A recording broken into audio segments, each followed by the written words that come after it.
மற்றும் அசையா சொத்துக்களை அவரது மகன்களுக்கு 2 பாகமாக பிரிக்க இந்த நீதிமன்றம் உத்தரவிடுகிறது.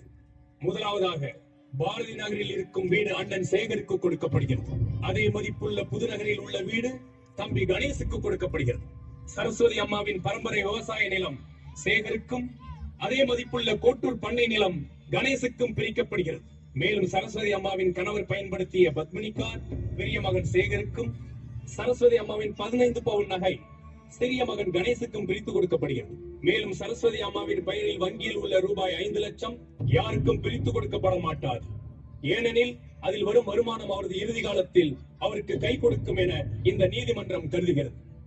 மிஸ்டர் சேகர், மிஸ்டர் கணேஷ், உங்க 2 பேர்ல யாரும் உங்க அம்மாவை பாத்துக்க போறீங்க? ஐயா, நான் தான் எங்க வீட்டுக்கு மூத்த பிள்ளை. எங்க அம்மாவை கடைசி வரை வச்சு நான் பாத்துக்குவையா. இல்லையா, என் மேலதான் எங்க அம்மாவுக்கு பாசம் அதிகம். அதனால நானே கடைசி வரை வச்சு எங்க அம்மாவை காப்பாத்துவேன். சரஸ்வதி அம்மாள் அவர்கள் பெரிய மகன் வீட்டில் 1 மாதமும் சிறிய மகன் வீட்டில் 1 மாதமும் தங்கி தனது மீதமுள்ள காலத்தை வாழ்ந்து கொள்ளலாம் என இந்த நீதிமன்றம் தீர்ப்பு வழங்குகிறது.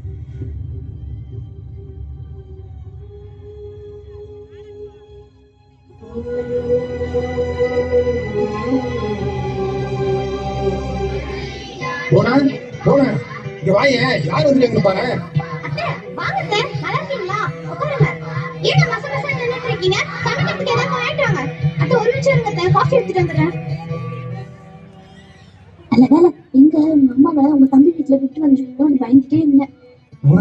நீயா பேசுற?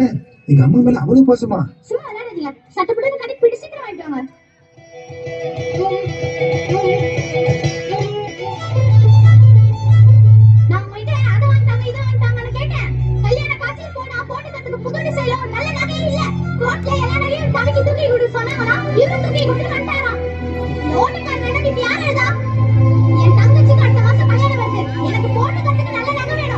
உசுர போட்டு வாங்காத.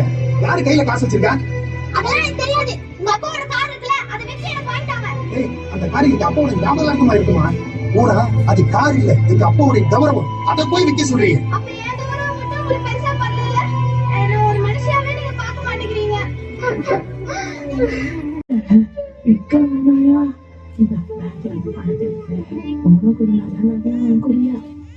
வேணாமா? என் புள்ளப்பா, உன்னோட வாழனா என்னால தாங்க முடியாதுப்பா. இத பேங்க்ல பணத்தை எடுத்து உனக்கு ஒரே நல்ல நகையா வாங்கி கொடுப்பா.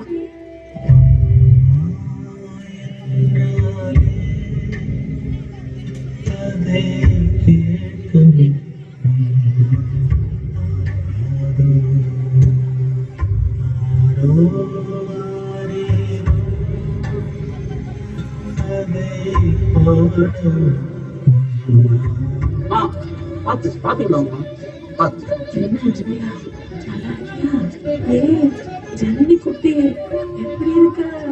அம்பியா, எங்க அம்மா வந்திருக்காங்க. வாங்க, ஒரு வார்த்தை விட்டா உடனே போயிடுவேன். என்னப்பா கணேஷ், அம்பிகை கோவமா இருக்கா?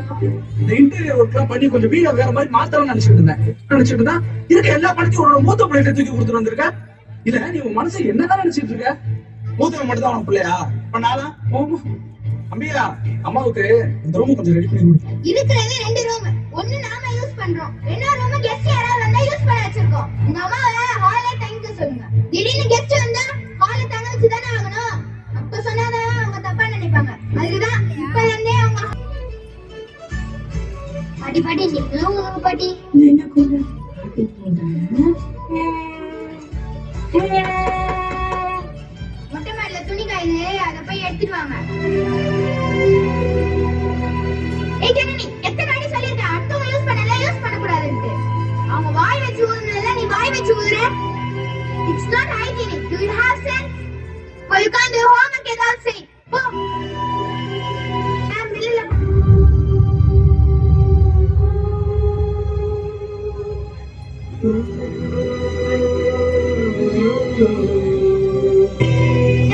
கொடுத்து அரைச்சிட்டு வாங்க.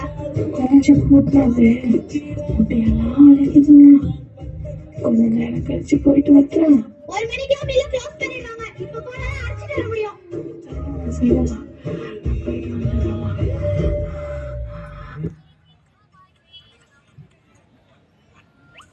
ஆசை வேற பிறந்துருச்சு. நான் உன்கிட்ட எப்படி சொல்றேன்னு தெரியல.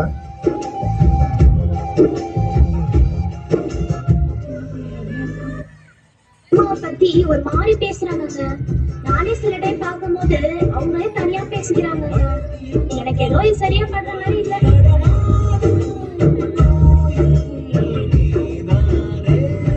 சரி, இந்த மாதிரி அம்மா மாதிரி நடக்க முடியலப்பா.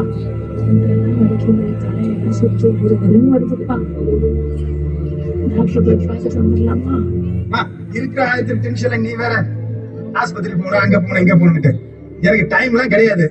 பணம் வேணா தரேன், நாட்டை பிடிச்சி நீயே போய் பார்த்துட்டு வந்துரு. பரவாயில்லப்பா, உன் வேலையை நீ பாருப்பா. எப்போ உனக்கு தோணுதோ அப்ப நீ அம்மாவை கூட்டிட்டு போனா சொல்லுப்பா. இந்த மாதிரி சின்ன சின்ன விஷயத்தெல்லாம் பெருசாக்காதம்மா. வயசானது எல்லாத்துக்கும் வர்றதுதான். ரொம்ப சந்தோஷமா இருக்குங்க. இவங்க வந்து கலைய தங்கச்சி வாங்கி கொடுத்த நெக்லஸ் பார்த்து ரொம்ப ஆச்சரியப்பட்டா. இதுக்குத்தானே ஆசைப்பட்டாய் முளக்குமாரி.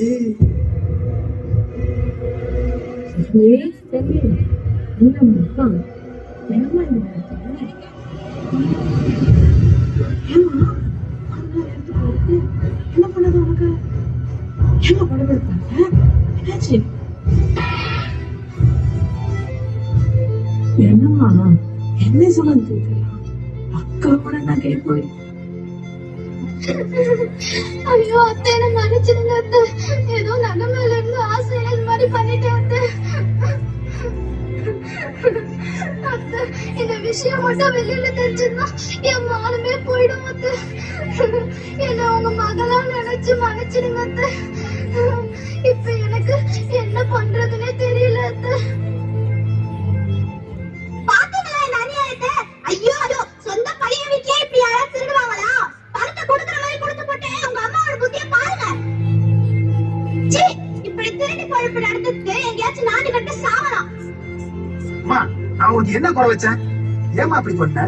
உன்னை வீட்டுல தங்க வச்சதுக்கு எனக்கு நல்ல பேர் எடுத்து கொடுத்துட்டேன். ரொம்ப சந்தோஷமா? ரொம்ப ரொம்ப சந்தோஷம். இதுக்கப்புறம் என் மூஞ்சிலே முடிக்காத.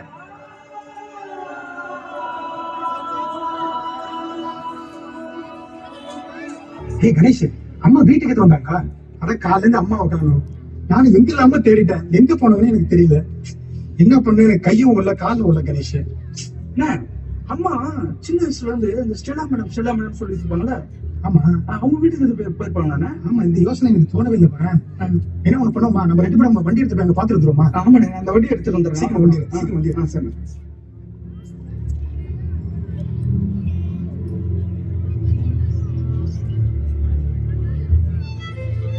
சிஸ்டர் வாங்க, உங்களோட பேரை என்ட்ரி போட்டுக்கோங்க.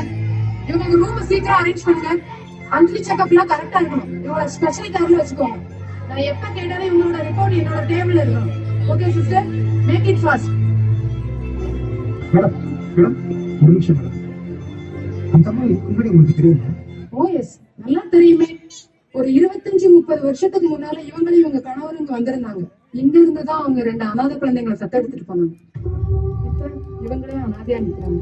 ஆனா அனாதையானது அவங்க இல்லை, அவங்க எடுத்து வளர்த்த 2 பசங்களும் தான் மறுபடியும் அனாதை ஆயிட்டாங்க.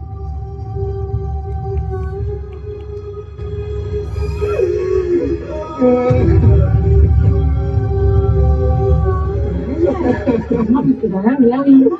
நீ அம்மாவுக்கு சரியா?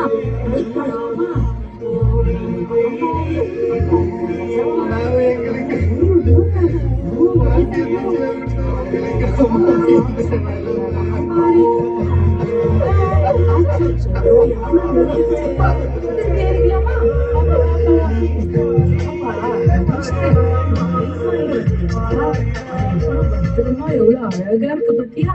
இது அண்ணன் கிட்ட சேர அவன் எப்படி இருக்கா பத்தியா? அண்ணா கிட்ட சொல்லு, அண்ணா கிட்ட காட்டு. சரியாப்பா?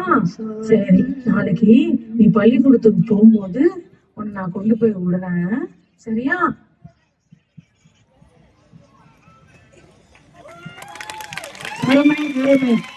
தாய் நண்பே,